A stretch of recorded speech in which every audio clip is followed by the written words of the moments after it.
Hi everybody, welcome back to my channel and all that may bring you.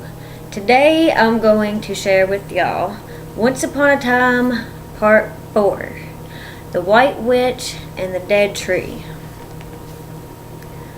Once upon a time there was a white witch. She was raised by a dark vicious warlock when she was a kid. He hid his throne in a sanctuary and named it their home. The White Witch once told me. He said he would always be there for me and care for me, but he left me there in the sanctuary as a sacrifice to die for the rest of his dynasty. I could barely breathe. Now, let's travel back in time to when she almost died. An elder witch with a much more openly known, darker and tainted soul, or at least so she was told, broke the chains of the sanctuary. She appeared so scary. She was wearing a black cloak or some type of robe. The whole sanctuary tried to rebuke her as they trembled before her. The elder witch did not flinch. She simply said this: "Chains no more. You are free from the curse. Begone now, little girl. Go be yourself, and you shall heal yourself." The little white witch fled the sanctuary and ran into the woods. She built herself a home there and healed her wounds. She knew every animal in the forest. Still, a piece of her felt both cursed and blessed. Something seemed boring. As she started to grow older, she began to miss people. She was starting to feel worthless. She went out into the city and searched for something she felt was missing. The same sanctuary that once cursed her and tried to burn her alive now almost worshipped her for her stories and cures from the forest. Once again, her home was this church. She gave birth to her own dynasty, began and led a reform. She was changing the world. The dark, vicious warlock grew all the more bitter. He was determined to get her and kill her. He wanted his throne back and plotted his disastrous attack. He entered the house of the Pentecostal and conjured up a monster to stop her, one he felt the White Witch could not conquer. It was a diseased demon, but in human flesh. The warlock sent her after his daughter. The demon went by the name Pure One, but she was nothing more than a hex upon the world. The Pure One seduced many into sex right before she destroyed them. It wasn't long before the Pure One found her way into the White Witch's church. The Pure One claimed to be cursed and wanted the White Witch to cure her. The White Witch tried and failed and tried and failed. To the White Witch, the Pure One became a mystery. She became blindsided and fell. Her dynasty was crumbling. She was weak, unable to see, and was stumbling. She couldn't even speak. The Pure One and the warlock's curse had got her. She prayed in her church, but there seemed to be no cure. She came to terms with what she thought was destiny. She was prepared to die. She went back to the forest to say her final goodbyes. Much to her surprise, there stood the elder witch who saved her life as a kid. The only thing she said was this: "You're not finished yet," before she disappeared into the wind. Yet still the White Witch fell down, hit the ground, and lay there dying. She forgot she was supposed to heal herself. Bumblebees buzzed all around. She didn't budge. Blue jays and robins called out to her, but she had forgot them. A wise old owl spoke with the crow and told him, "Go, find a way to save her soul." The crow spoke to her. She had given up, and her history was but a blur. The crow gave her a stone known as azure. The birds showed her a tree that was shaped like a throne. They told the White Witch, "Rest here. You'll find what you're looking for." The White Witch rested and prayed. Everything came back to her, and she was amazed. She was ready to take back all what she had proclaimed. She called out to the blue jay, "Go get me all the resources I need to defend against the curse. This is not my defeat." She called out to the bumblebee, "Teach me your energies. To reform the world like honey, I must first reform me, but I must work. Teach me your energy, little bumblebee." She called out to the robins that she had once forgotten. The robins nourished and nurtured her until the curse was cured.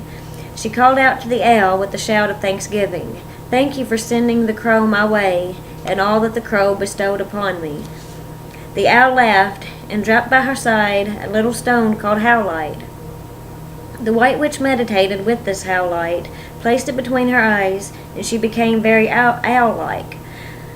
Little did she know that the owl himself was a part of her own soul. She called out to the crow, I can see in the dark now, thanks to the owl, but I see so many roads. I do not know which one to follow. Show me where to go. The White Witch was meditating by the tree shaped like a throne. The crow patiently waited for a specific moment before he came, but he wasn't late, thankfully. Things happen in mysterious ways if you wait for it. The crow called, Follow me, but I can only show you your final destiny.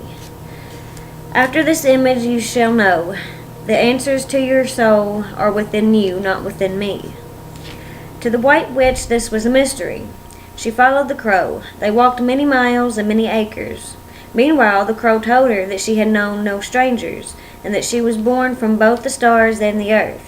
All the while, she was supposed to be cursed as a young child to discover her worth. Time itself was trying to align her with her birthright to light the world. The crow spoke so many riddles.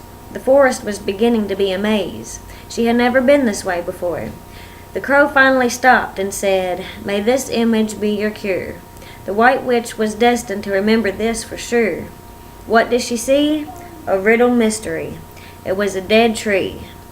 A dead tree, said the White Witch. How dare this be my destiny? How dare it be? The crow called so simply, Seek. The White Witch stood there. Then everything became so clear. This is what I want to be. This is my mystery. I do one day dare to be, and I shall do it very carefully, said the White Witch. You see, by the dead tree, she seen tree seeds. This was the mystery. Picture a tree seed. What do you see? It is the gift of life, surrounded by a hard shell. This hard shell, with life inside it, finds its way into the ground and into silence. The hard shell is surrounded by darkness, and the land it dwells is wet and damp. This wet and damp darkness, called soil, feeds the hard shell as though car oil. Roots spring from the seed. The damp darkness continues to feed this seed.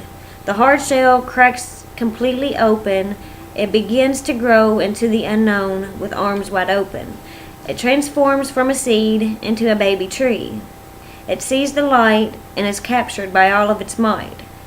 So it seeks and strives higher and higher towards this light. It needs this light. The light feeds this tree, and it's a pretty sight. But the light then burns this tree, and the tree grows dry. The baby tree feels as though it's going to die, but it don't. The rain pours down, and the tree is refreshed. Then a storm hits, and the rain does strike. Cold rain rips through the leaves, and the tree screams. It needs its light, so here comes sunshine. The rain and the light work together to feed the tree. With good days and bad days, the tree grows into its own sense of mystery. The tree knows how to bring life. With good days and bad days, the tree grows into its own sense of mystery. The tree holds its own gift of mystery. The tree knows how to bring life to you and to me. Eventually, though, the tree grows too old. There comes a time when the tree must fall. The death of this tree was a symbol of life. Though the tree itself was dead and completely fallen over, what else did the White Witch see? She seen life. Many species of creatures made it their home. On top of it all, within this white tree that had to fall, was brand new baby trees trying to stand tall. The dead tree bark was now the damp and dark soil to nourish the new seeds and new trees. Everything is but a circle. As for the White Witch, she sought out to be a tree and broke the curse. Even though some things still hurt, she knows the pain of sunshine and rain is there to feed her. If you seek deep within yourself, there you will see her.